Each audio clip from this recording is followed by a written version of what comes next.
हमारे पास हमारे महाराष्ट्र के बड़े बहुत से विद्यार्थी हमारे पास आए कि आप हमें कोर्ट से न्याय दिलाइए।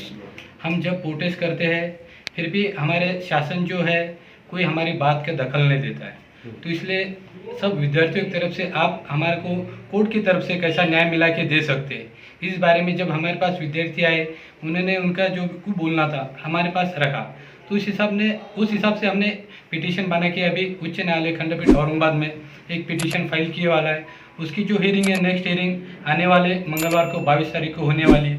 जो हियरिंग है वो डबल बेंच के सामने होने वाली है और इसके अंदर हमें विद्यार्थियों के साथ में उनके माता पिताओं का भी सहयोग अच्छी तरह मिला है।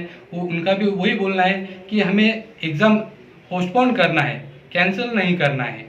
सब विद्यार्थी और उनके पालकों का यही की बोलना है, सिर्फ एग्ज़ाम पोस्टपोन करो, हमें पढ़ाई करने के लिए टाइम दो। आपका नाम? एडवोकेट ज्ञानेश्वर मानिकराव, औरंगाबाद। यानी कैसे आपने याचिका दाखिल की, किस तरह से आपके अभिभावक यानी माता पिता ने एडवोकेट लगाया, क्या था पूरा मामला? जी नहीं, माता पिता ने इसमें कोई नहीं, ये जो हमारे जो सब हम स्टूडेंट्स ने मिलकर एडवोकेट भाले सर और एडवोकेट वाघ सर की हमने मीटिंग किया। सर को हमारे पॉइंट्स बताए, हमारे जो कुछ मांगे थी। इसके लिए हमने पहले औरंगाबाद में प्रोटेस्ट भी किया था, लेकिन गवर्नमेंट ने हमारे प्रोटेस्ट को कुछ भी जवाब नहीं दिया। हमने एजुकेशन मिनिस्टर मैम को लेटर तक दिया है, लेकिन हमारे लेटर को भी जवाब नहीं मिला, क्योंकि पूरे 2 साल से जो हमारा एजुकेशन है वो ऑफलाइन ऑनलाइन ऑनलाइन ऑफलाइन ऐसा ही चालू है। मतलब पूरा कम्प्लीटली एजुकेशन हमारा नहीं, ना तो ऑफलाइन हुआ है और ना तो ऑनलाइन हुआ है। इसकी वजह से हम प्रॉपर स्टडी भी नहीं कर पाए। सिर्फ हमारी मांग गवर्नमेंट से इतनी है और हमने कोर्ट में भी अब इतनी मांग की है कि हमारे जो मार्च मंथ में जो एग्ज़ाम्स होने वाले वो एग्ज़ाम मार्च मंथ में मार्च महीने में न लेता आगे पोस्टपोन कीजिए, क्योंकि हमें स्टडी के लिए टाइम होना है। हम भी स्टडी करना चाहते हैं, हम भी एग्ज़ाम्स देना चाहते हैं, क्योंकि एग्ज़ाम्स नहीं दिए तो उसमें हमारा ही लॉस है करके हमने सिर्फ कोर्ट में भी पिटीशन में भी यही मांग की है कि हमारे एग्ज़ाम्स मार्च से आगे पोस्टपोन करके 2 महीने हमें स्टडी के लिए टाइम दे, कॉलेज में ऑफलाइन रिविजन्स ले।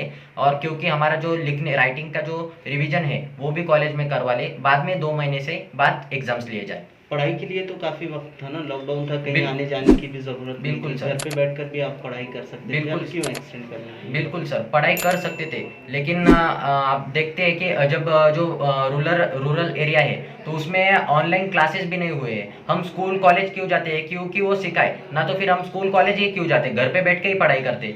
घर पे जितना पढ़ाई स्कूल में होता है, कॉलेज में होता है, उतना पढ़ाई घर पे नहीं होता है, क्योंकि ऑनलाइन में बहुत सारे टेक्निकल इश्यूज भी आए हुए बहुत। और ऐसे रूरल एरिया में ऐसे कॉलेजेस है कि जिसके ऑनलाइन लेक्चर्स भी नहीं हुए हैं। हमने जब औरंगाबाद में प्रोटेस्ट किया तब रूरल एरिया के स्टूडेंट्स ने भी हमें कांटेक्ट किया कि उनका कहना तो ऐसा आया कि हमारे कॉलेज में लेक्चर्स ही नहीं हुए, जो कि एजुकेशन मिनिस्टर मैम कह रहे हैं कि ऑनलाइन एग्जाम्स नहीं ले सकते। मैम, ऑनलाइन एग्जाम्स नहीं ले सकते तो ऑनलाइन एजुकेशन भी स्टूडेंट्स ने कैसे किया होगा, उसका भी ज़रा करना चाहिए। क्या ग्रामीण इलाकों के कई सारे ऐसे भी बच्चे होंगे जहाँ पर मोबाइल का नेटवर्क नहीं आता होगा?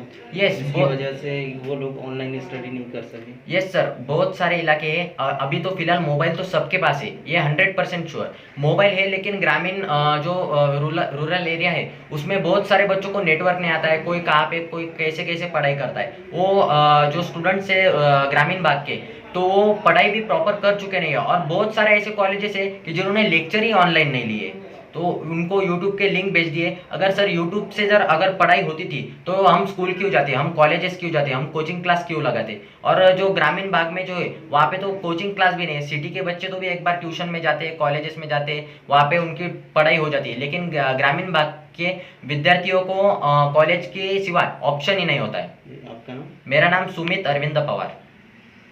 नमस्ते, मैं ग्रामीण भाग का एक विद्यार्थी हूँ। हमारे ग्रामीण भाग में बहुत सारे टेक्निकल प्रॉब्लम्स आ रहे हैं। हमारे इधर के बच्चों को फाइनेंशियल हेल्थ अच्छी नहीं रहती। कुछ लोगों के पास मोबाइल्स नहीं है, कुछ मोबाइल नेटवर्क तो गांव के लोगों के पास नेटवर्क की बहुत सारी प्रॉब्लम्स आती है।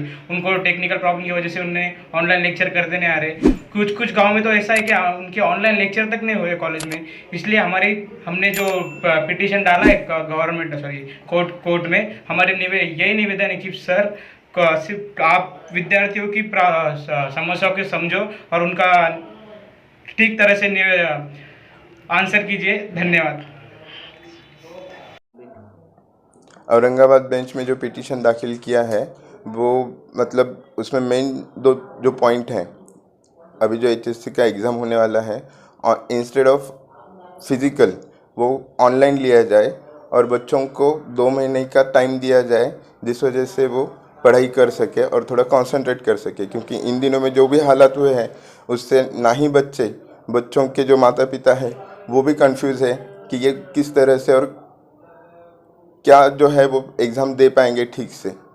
क्योंकि डे टू डे के जो न्यूज़ आते हैं उससे आज होगा, कल ऑफलाइन होगा या फिर कैंसिल होगा, इसकी वजह से इनमें मतलब बहुत ऐसा मिसगाइड हुए हैं ये सब।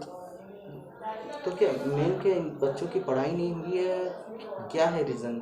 मेन तो बच्चों की पढ़ाई हुई नहीं है ठीक से, क्योंकि जो अभी तक मतलब इक्विपमेंट जो है पूरी तरह से जो चाहिए वो सभी बच्चों को मिले नहीं है और ज़्यादातर बच्चे जो है वो ऑनलाइन स्टडी कर भी नहीं पाए हैं और फिज़िकल क्लासेस हुए नहीं। इसलिए अपन ने इस याचिका में जो है 2 महीने का टाइम उनको पढ़ाई के लिए और रिवीजन के लिए मांगा है। कॉलेज में स्कूल्स में छुट्टियां थी, ठीक है, तो क्या उस दौरान तो पढ़ाई कर सकते थे ना बच्चे? क्या ज़रूरत थी आपको याचिका? उस दौरान तो बच्चे पढ़ाई कर सकते थे, बराबर है, पर जो सिलेबस है वो पूरी तरह से कंप्लीट हुआ नहीं है बच्चों का और टाइम जो चाहिए या जिस तरह से उनको कोचिंग होना चाहिए था वो हुआ नहीं है, जो गाइडेंस चाहिए था वो मिला नहीं है। इस वजह से जो पढ़ाई जिस ढंग से होना चाहिए वो हुई नहीं है, इसलिए इनका टाइम चाहिए। अगर नहीं होता है तो आप क्या मतलब पिटीशन आपने दाखिल की है, अब मार्च में एग्जाम्स रहेंगे या फरवरी के हर टाइम? मार्च में है, शेड्यूल तो आया है जी। तो अपना जो कहना है कोर्ट के सामने, तो एग्ज़ाम जो है वो सिर्फ पोस्टपोन करना है, रीशेड्यूल करके उनको पोस्टपोन करके उसी स्ट्रक्चर से लेने के लिए कहना है। अभी तो उनके प्रैक्टिकल चल रहे हैं, उसमें अपन ने कुछ मतलब दखल अंदाजी नहीं की है। जो उनके फिज़िकल रिटर्न एग्ज़ाम जो है वो 2 महीना आगे ढकलने की अपन ने याचिका में प्रेयर किया है। जी, एक तरह से जो बोर्ड है वो पूरी तैयारी कर रहा है मार्च में एग्जाम्स लेने की, तो क्या आपको लगता है कि ये खारिज होगा? अब देखिए, इसमें जो है किसी तरह से अपनी जो बात है वो सामने आना ज़रूरी है और वही अपन ने एक सच्चा प्रयास किया है। कोर्ट इस बात को मानता है, सच में बच्चों के फेवर में रिजल्ट देता है नहीं देता है, ये तो जब हियरिंग होगी उसी वक्त पता चलेगा। आज उस पर बोलना मतलब। जी, आपका नाम? एडवोकेट बाबा साहब भाले।